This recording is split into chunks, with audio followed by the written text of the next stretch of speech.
Welcome to the Fintech One-on-One podcast.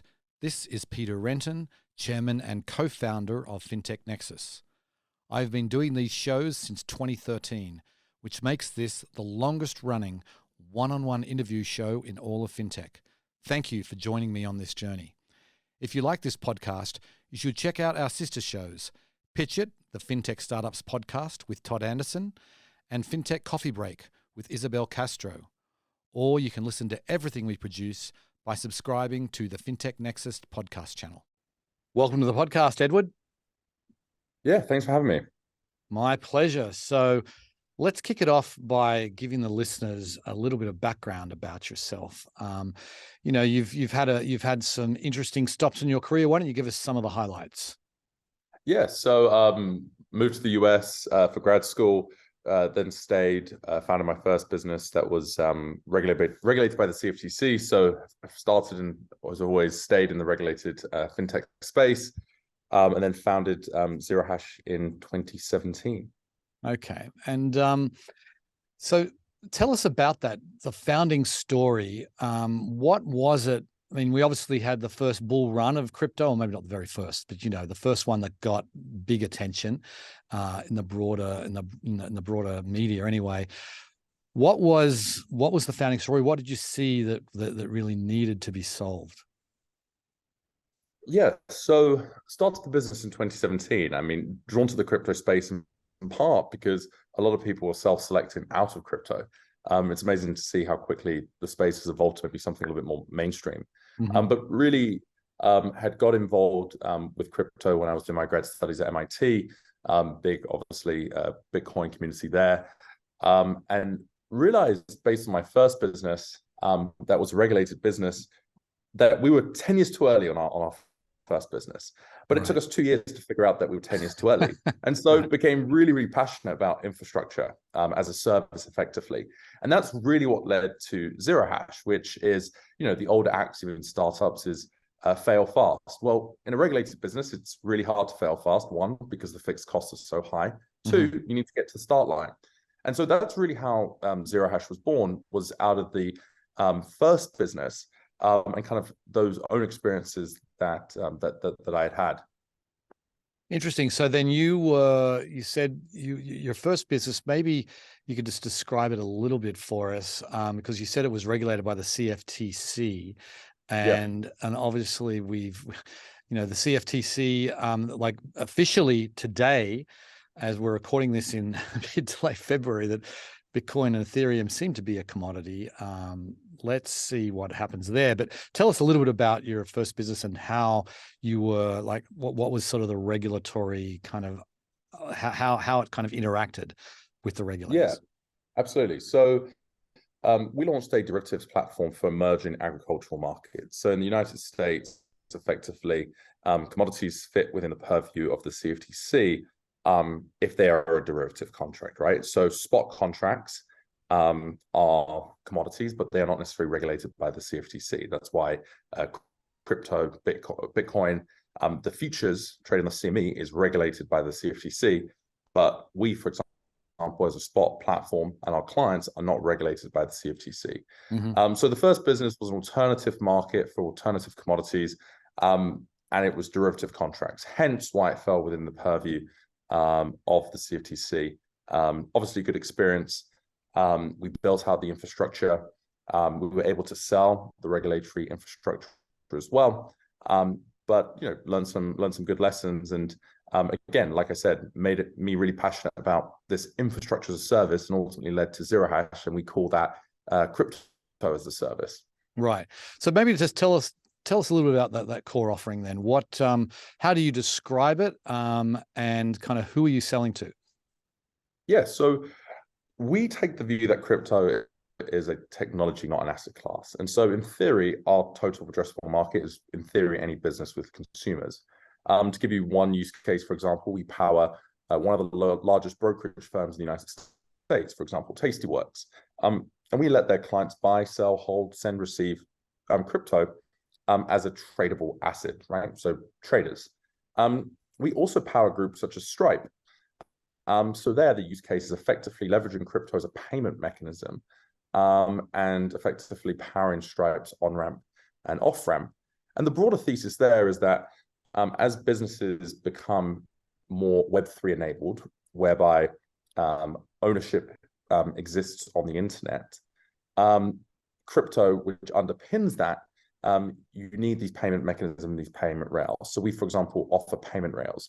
So our business is very, very broad because we take a very broad view of what crypto is and what it can be. Okay, yeah. So I want to talk about the Stripe thing in a little bit, but I want to dig into kind of some of the things you said there. So you're offering, like how do you interact with the exchanges, with the decentralized platforms? Where do you fit in the crypto ecosystem? Yeah, so think of us as similar to, say, banking as a service or brokerage as a service, in terms of maybe more traditional fintech. We offer an API infrastructure that allows customers to offer their customers through their own front ends the ability to buy, sell, hold, send and receive, gift, right, digital assets. And so we are this API infrastructure. Every end customer is legally our customer. So we have now millions of end customers, but they interact through the front end, through the platform, through the brand, whatever you want to call it, the middle B, right? So we're a B2B2C business. Allow them to offer that experience natively within their own infrastructure. So embed in it and embed in our APIs. Okay, so then then are you going out onto the open market, buying and selling on behalf of your clients? And then who's doing the custody as well? Can you just maybe tease it out? So what I mean by hold is that we are the custodian of those assets. So we hold the crypto assets for the end customer. And when I say buy and sell, we are effectively the counterparty. At a simple level, we're the counterparty to the transaction. And then we hedge ourselves. So we basically are riskless principal. We hedge ourselves against other liquidity providers, but every end customer is effectively trading against us. And we're effectively hedging ourselves immediately. So we're a pure liquidity, riskless principal entity. So someone goes through one of your customers and wants to buy, 0.01 Bitcoin. Just take us through the flow. What happens? So at the most simple level, if somebody wanted to buy 0.1 of a Bitcoin, effectively that price would be presented either as a notional or a quantity to the customer. So in this instance, it would be a quantity, but obviously as well, we can support, for example, I want to buy $100 worth of crypto. Sure. That is presented, for example, I'll use a real customer, for example, Current. So there is a customer and it's presented out on the Current platform. Effectively, when you hit buy, you're legally trading against zero hash. And so zero hash will then fund your account with 0.1 of a Bitcoin. The beauty of this is that all of the cash is at your Current cash account. And so effectively, we will then net settle up with Current to make sure that we get paid on that transaction. But the beauty of this is, whether it be a brokerage platform, a neobank platform, a payments platform, the beauty is that you're using the existing fiat rails, the existing fiat infrastructure that you're used to buying a stock with or anything else. And you're using that infrastructure, that fiat infrastructure, to buy crypto really seamlessly. So we present the price, you hit the price, we'll fund your account, and then us and the platform will take care of the logistical fiat back and forth. Right. Gotcha. Okay. So before we go any further, I think we do need to talk about the year that was in crypto, 2022. It was quite the year. We started off with a lot of optimism, and it ended up being a much worse year than anyone ever could have anticipated. So what was that like for you guys? How did you navigate this very turbulent year in crypto? Yeah, I mean, we've navigated it strongly. We did not have any balance sheet losses against FTX, Alameda, Genesis, any of these groups. And I think that's in large part because we said no to certain business lines that we felt just did not make sense. Sometimes when it's too good to be true, it's too good to be true, right? Or it's often too good to be true. I think often people think of revenue just in a kind of a single sense. We like to take a view of risk-adjusted revenue, and we like to know where we're taking risk and where we're not taking risk. And we did not enter that kind of rehypothecation lending market that has obviously come back and impacted a lot of players in this space. Clearly, the ramifications are larger. There's questions from our partners, there's questions from banks. There's obviously a greater sense of nervousness. Fear is contagious, right? It was definitely a busy couple of weeks, answering questions. But we've always been ultra transparent with our customers, with our partners, with our banks. We've been around since 2017, have audited accounts since then. We're very transparent. We have public boards. We're regulated, including by NYDFS. But we don't view regulation as the goal, it's the floor.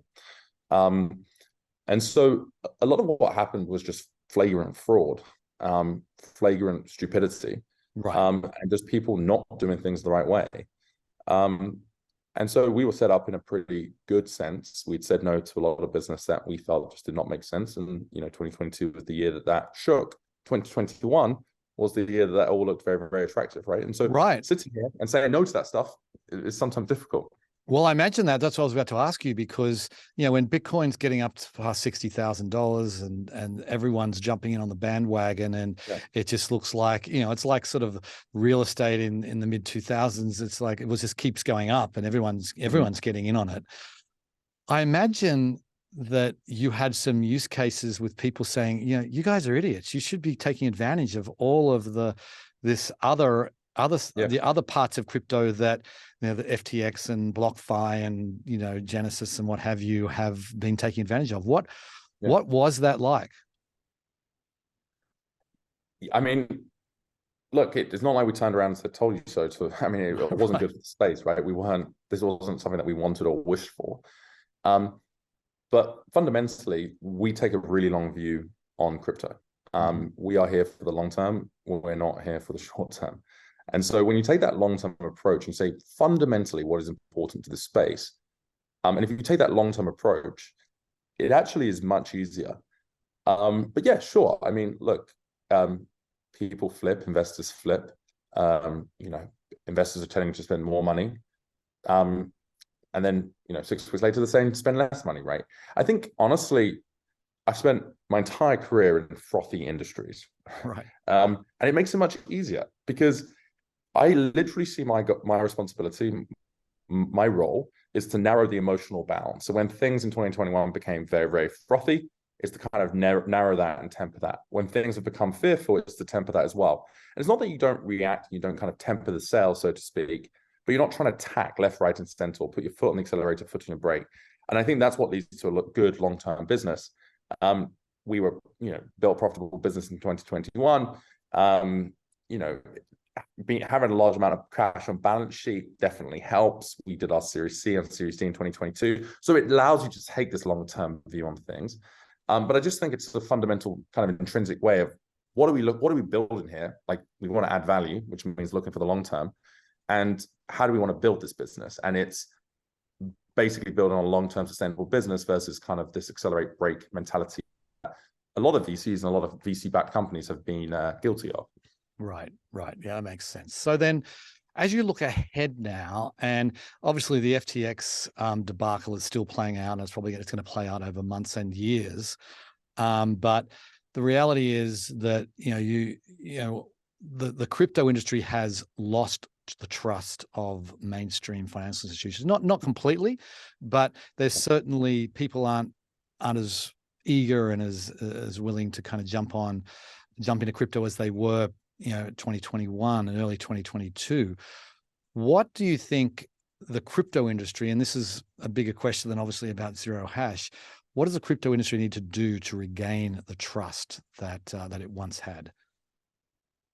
Yeah, I mean, look, it's fundamentally just being transparent, and honestly learning the lessons from other industries that have had blowups. It is around just getting back to fundamentals in my view. I don't believe any of this is rocket science, and fundamentally it's going to take time. And so I think those are the key aspects, right? We've launched an initiative called Mission Trust. We're in San Francisco last week. We hosted a panel with, for example, some of the leading fintechs, groups such as Juno, Neum, both of which are clients, as well as, for example, Plaid. And so groups such as Plaid and all these other players, I think will also bring credibility, bringing their experience as large traditional institutions to play here. But I mean, in short, it's getting back to basics, proper governance, proper audits, proper approaches, and letting some of that froth kind of just dissipating is honestly no bad thing. Right. And it's interesting because obviously you're in a pretty good position, having having sort of not gone down any of the sort of dubious rabbit holes that some of these other companies went down. But I look at your company and it feels like this is really embedded finance. It's embedded finance, with crypto as the core of it. And embedded finance itself is a trend that has a lot of legs, and it's been something that it continues to become more and more mainstream, shall we say. We're plugging in a piece of infrastructure into your bank or into your fintech. That feels mainstream today, and it's just growing in popularity. Is that how you kind of think about what you're doing? Yeah, I mean, I think it's part of it. I mean, embedded finance, the way that I would define it is, more traditional brands entering, the crypto space. So every company becoming a financial services company, right? I think that's certainly part of it. I mean, our view is that every company over time will become a crypto company. A great example of that, for example, is DraftKings. So DraftKings is publicly a customer of Zero Hash. That is a non-financial services brand, and I think ties into kind of this embedded finance or this embedded crypto thesis. They're doing a lot of interesting things around how you can tokenize, how you can create game experiences around that. So I do think that's part of the strategy. I mean, a big part of it as well is just traditional financial firms entering crypto for the first time, which I would say is we're an embeddable product, but those financial services firms I don't think would definitionally define it, fall into this kind of embedded finance theory. Right. Yeah, that makes sense. So I want to talk about Stripe. It was announced, fairly recently that you touched on it earlier. Stripe is sort of the largest private fintech company in the world. They're a behemoth and have, pretty much a stranglehold in the payment space when it comes to fintech. Anyway, tell us a little bit about how that all came about. I presume it started during the go-go days of crypto, right? Yeah, but I think Stripe, if you actually look at the history, actually engaged with crypto much earlier. Right. So I think, what's been interesting is, I mean, when everyone thinks it's a good idea, then it certainly makes it easier to get people to buy into it. But a lot of these groups, a lot of these traditional financial services, like these fintechs, are inherently interested in crypto and how it can fundamentally alter mechanisms. If you look at, for example, Stripe, if you look at their slogan, I think it's powering the internet. Now, what does that mean, right? Well, the internet is changing. I think, I don't want to speak for Stripe, but if you look at their blogs, they fundamentally believe that the way that people interact with the internet is changing. And so they, as a payment institution, need to adapt, need to evolve with how people interact with the internet. And so if you think of a good example, Nike Swoosh, for example, here that is built on a blockchain. And for the first time, a payment institution actually needed to interact with crypto, right? To buy that NFT, for example, if it's built on the Ethereum blockchain, you need to send Ethereum to that blockchain. Right. Yet the customer just wants to buy the NFT. Yeah. So that bridge, that thesis of the way that the internet is changing, I think is a much more long-term view that Stripe is taking, and decoupled from, I would say, the noise around crypto. It's more of a fundamental technological shift that we're seeing. And how do you interact with that? How do you provide the rails around that? Right. And I imagine particularly given the timing of the announcement when crypto was going through a lot of tumult, and Stripe is, you know, is a big and stable fintech company, as I said. What do you think that? Do you think that has kind of helped, you know, stabilize some of the thinking around crypto, or what impact do you think it's had? Yeah, I mean, look, I think it certainly shows that companies are still investing in this space. I think one of the great things is that in some ways, the concept of price, the conversation of price around crypto has largely become decoupled around interest, right? So now we're talking about, okay, are there real use cases? Are there real companies, right? Those are much better discussions to have. That interest in crypto is just one-to-one linked to price. So I think that's a good part of the story. But we are still in relatively early innings. But Stripe, no doubt, is seen as the market leader. And for us, we're looking at other acquirers, looking at other traditional payment players, it's certainly adjusted the conversation because Stripe is seen as on the cutting edge of innovation, and a lot of people tend to replicate and think about that. So for sure, it's encouraging with the timing. Right.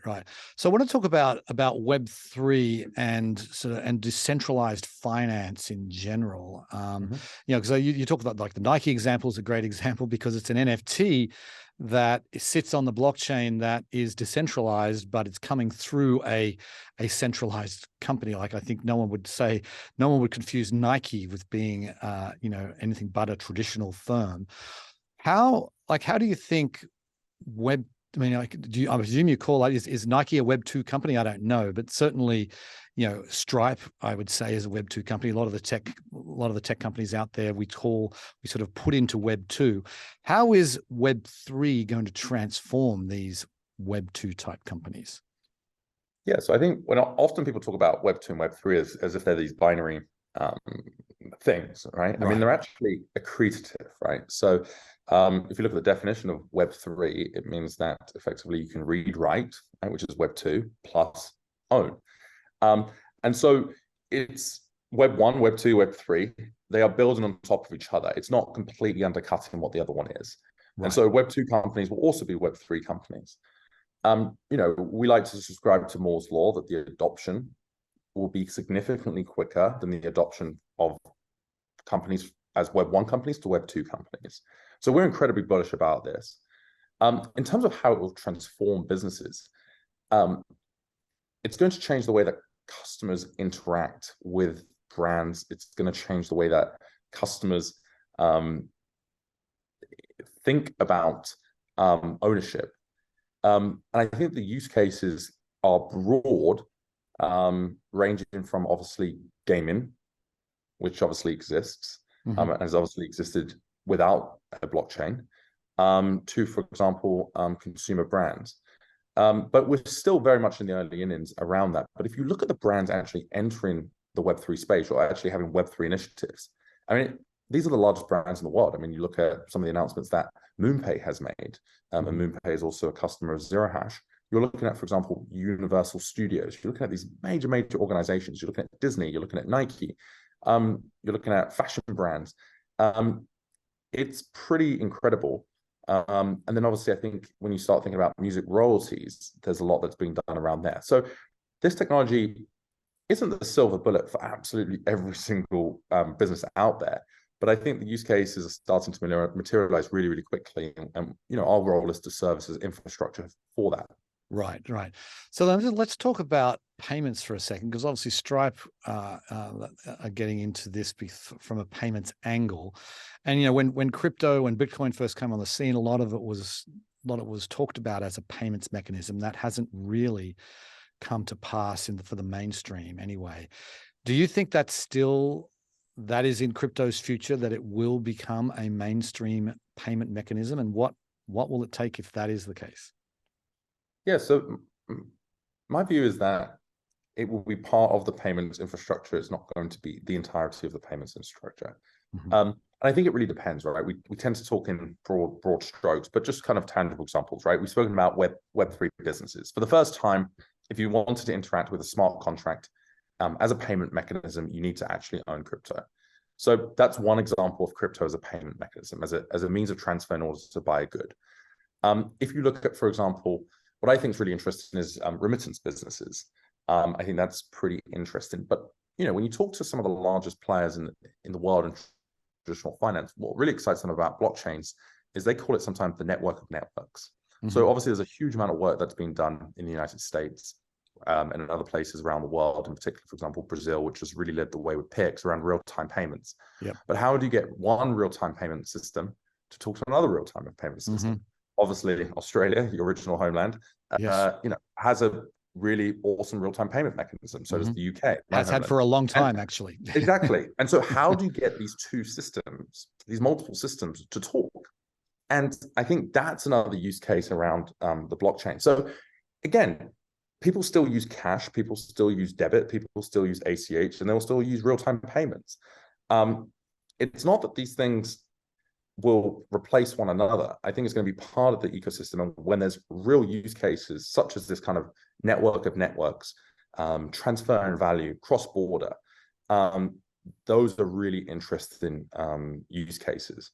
Right, and I want to talk about programmable money, because I feel like that, to me, is one of the most exciting use cases, which we haven't really even seen yet. I mean, obviously there's some work being done, but nothing is even close to mainstream. But with the whole smart contract technology, that it makes it possible to have for it to be a reality. I tell my kids that are 14 and 16 that when they're in the workforce, you're gonna wonder what we did before programmable money, because money is dumb right now, and money is not going to be dumb in the future. So tell us a little bit about your vision for that. Yeah, I mean, I think we're still very much in the early innings. I mean, it depends on how you define programmable money. How closely linked is it to CBDCs? Honestly, I haven't thought super deeply about it. So yeah, probably not the best one for me. Okay. That's totally fine. So then, what are the sort of when you think about your business, and or maybe even crypto in general, what are the most exciting use cases? Where is this going as that you feel like most excited about? Yeah. So I mean, look, crypto is going to be a tradable asset that will exist. Bitcoin is certainly here to stay, and I think you can take different views around why people should buy crypto. But if you just look at it on a returns basis, if you have 1 to 5% of your portfolio on a risk-adjusted return Sharpe ratio, it makes some sense, right? So there's these fundamental pieces that exist. I mean, we've touched upon a lot of them. I think the adoption of Web3 and how crypto can adapt the way that the entire concept of the internet works. I think the entire way that payments can be done seamlessly cross-border is incredibly interesting. The ability for gaming, I think, is super interesting around those different pieces. But again, we view crypto as a technology, not an asset class as in and of itself. And I think the innovation and adoption that we've seen is incredible. Obviously, if you look at VC funding, one of the benefits of kind of the frothy year, or maybe it leaked into years, is that a lot of money went to a lot of smart people doing a lot of smart things. And I think that the use case conversation will rapidly evolve in a whole host of different areas. There's a lot of experimentation going across the board, which makes us very, very bullish about the space as a whole. Right. And do you feel like the decoupling of the price of crypto, because there was always this preoccupation with so many people about the price of crypto, and let's face it, it's been pretty stable for the last several months, despite all the FTX stuff. I think that's truly amazing that it has maintained that stability. But do you feel like, I mean, are we in a period, or is it now decoupling the technology that you're talking about, the crypto technology, rather than the crypto price? Is this have we moved beyond that now, do you think? I think so, or at least, again, crypto is a very broad thing. And so when I think of, for example, payment mechanisms, right? So if you're using, for example, Stellar as a means of payment, and then we're talking about fractions of a penny. Even if the price of Stellar increases or decreases, it's not making a meaningful change to the way that you're thinking about crypto. If you, for example, think about an NFT that's being minted, assuming that gas fees don't spike, which is somewhat separate from price, again, it doesn't make too much of a difference. So I do think as the use cases evolve, the conversation around price for a portion of the space also goes away, because you're not actually using crypto as a store of value. You're using it as a means of transfer or as a fundamental technology, and the price then doesn't matter so much, kind of in that Stellar example. Yeah. Okay, makes sense. So last question then. I mean, what are you working on right now that you're excited about? I mean, what's coming down the pipe at Zero Hash? Yeah, what excites us is just global expansion. We now power some of the largest financial services and consumer brands, and these companies are global in nature. So, in the last year, we've got registered in Australia, in New Zealand. We now have entities in places such as Brazil, the UK, the Netherlands. We're obviously highly regulated in the US and in Canada. And so being that one-stop shop for brands, one-stop shop for fintechs, is really what excites us. And so that's really that is really our core driver of growth in 2023. Okay, well, Edward, we'll have to leave it there. Thank you so much for coming on the show, and best of luck to you. Thank you very much. Okay, see ya.